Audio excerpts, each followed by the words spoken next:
Shalom warga kerajaan sorga, Kingdom Daily Devotion hari ini berjudul Hargai Hadirat Tuhan.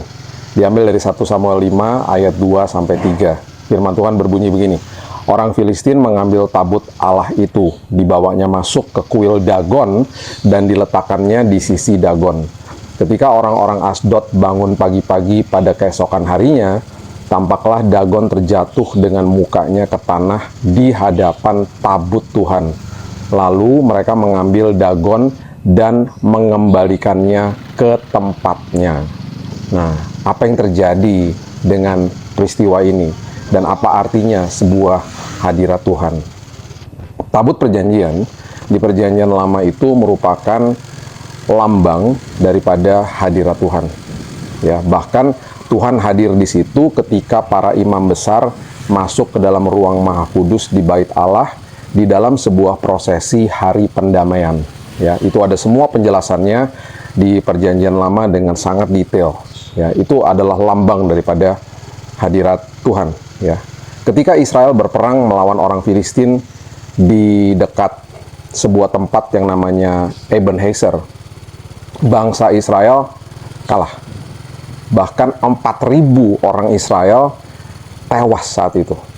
Para tua-tua mulai berpikir bahwa tabut perjanjian yang melambangkan hadirat Tuhan itu, yuk bawa aja ke medan perang. Dengan berharap bahwa tabut itu atau hadirat Tuhan itu akan menjamin kemenangan mereka. Mereka membawa tabut perjanjian dari Silo, tempat tabut perjanjian itu tadinya disimpan, dibawa ke medan perang. Ya. Orang Israel bersorak kegirangan lah ketika tabut perjanjian itu tiba. Wah, mereka berpikir bahwa oh udah selesai nih, semua peperangan kita akan pasti menang gitu ya. Bahkan orang Filistin ketika mendengarnya menjadi takut karena mereka tahu bahwa kuasa Allah daripada bangsa Israel ini luar biasa. Tetapi apa yang terjadi? Tabut hanya sekedar tabut saja. Hadirat Tuhan tidak bersama dengan mereka hari itu sehingga 30.000 akhirnya prajurit Israel tewas. Dan tabut perjanjian direbut bahkan hari itu oleh musuh mereka, yaitu bangsa Filistin. Nah, kehadiran Tuhan tidak dapat dipaksakan oleh simbol-simbol keagamaan. Jangan lakukan itu. Hadirat Tuhan hari ini tinggal di dalam kita. Sadari hal itu. Israel hidup dalam dosa dan mengira mereka dapat memanipulasi Tuhan. Tetapi Tuhan menuntut ketaatan, bukan sekedar ritual tata ibadah atau upacara belaka. Tuhan tidak mau dieksploitasi. Itu semua ditulis di 1 Samuel pasalnya yang keempat. Ketika tabut perjanjian dicuri dan berada di rumahnya atau di wilayahnya Filistin, mereka meletakkan tabut itu di kuil dewa Dagonnya mereka.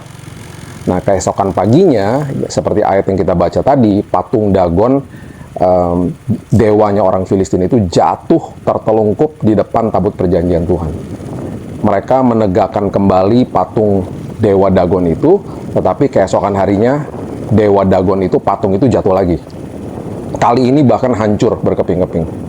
Nah, kuasa Tuhan itu lebih tinggi daripada semua apapun berhala dan dewa-dewa palsu yang ada di dalam dunia ini. 1 Samuel 5 ayat 1-3 menjelaskan dengan sangat detail peristiwa ini. Mari kita belajar untuk menghargai hadirat dan kuasa Tuhan dalam hidup kita setiap hari. Jangan jadikan Tuhan itu ban serep. Hanya ketika kita butuh saja, baru kita berdoa, minta pertolongannya. Kita nggak sadar bahwa Dia itu selalu ada dan hadir dalam hidup kita sebagai orang percaya.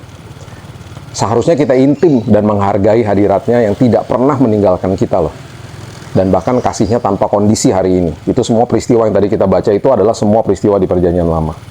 Nah, Roh Kudus yang diam di dalam kita hari ini senantiasa menuntun dan memberikan petunjuk. Ya, jadi jangan berpikir bahwa hadirat Tuhan itu bisa kita hadirkan dengan tata-tata ibadah atau ritual-ritual saja. Atau ritual agamawi, nggak bisa. Hadiratnya selalu nyata dalam hidup kita setiap hari. Selalu ada di dalam sini. Roh Kudusnya tinggal di sini kok. Sebagai orang-orang percaya, gitu ya. Jadi jangan kutuskan apapun dan siapapun di dunia ini. Dan jangan jadikan apapun dan siapapun dewa atas hidup kita. Hargai hadirat Tuhan yang sudah tinggal di dalam sini. Ya, yang sudah Ia nyatakan dengan tinggal di dalam kehidupan kita melalui Roh-Nya yang kudus. Itu sebabnya hari lepas hari nikmati hadirat Tuhan. Nikmati kebersamaan bersama dengan Dia setiap hari. Ngobrol sama Dia. Bahkan inilah gunanya kita bangun pagi, kita mendengar firman, kita berdoa bersama, supaya kita bisa memasuki hari kita dengan keintiman bersama dengan Tuhan. Dan sepanjang hari jangan lupa, berbicaralah sama Dia. Kita bisa ngobrol kapan saja kok, Dia ada di dalam sini. Minta hikmat, minta petunjuk, minta pertolongan, apapun itu kebutuhan kita setiap hari, Dia ada di dalam sini. Hargai hadirat Tuhan. Jangan ilahkan hal-hal yang lain di dalam hidup ini. Ayo kita mulai hari ini dengan doa. Tuhan, terima kasih, mengucap syukur buat hari yang baru. Kami berterima kasih buat hari yang indah. Kami percaya bahwa hadirat Tuhan yang ada selalu di dalam hidup kami. Kami mau belajar untuk selalu menghargai.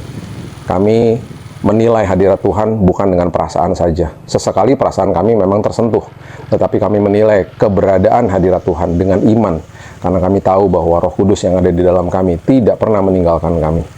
Ajari kami supaya kami intim setiap hari, kami ngobrol sama Tuhan setiap hari, bahkan mendisiplin diri kami untuk bangun pagi dan bicara sama Tuhan, bahkan bercengkrama dengan Tuhan, berdoa, mendengar firman-Mu, duduk di kaki-Mu seperti Maria, karena itu bagian yang paling terbaik yang Kau katakan. Terima kasih Bapa yang baik, kami mulai hari yang baru ini, semua apapun kebutuhan kami, hamba-Mu berdoa, terjadi kesembuhan, pertolongan, pemulihan hari ini, dan juga apapun yang kami butuhkan, bahkan petunjuk dan hikmat juga Tuhan sudah siapkan di hari yang baru. Kami mulai hari yang baru ini Tuhan, hanya di dalam nama Tuhan Yesus kami berdoa dan mengucap syukur.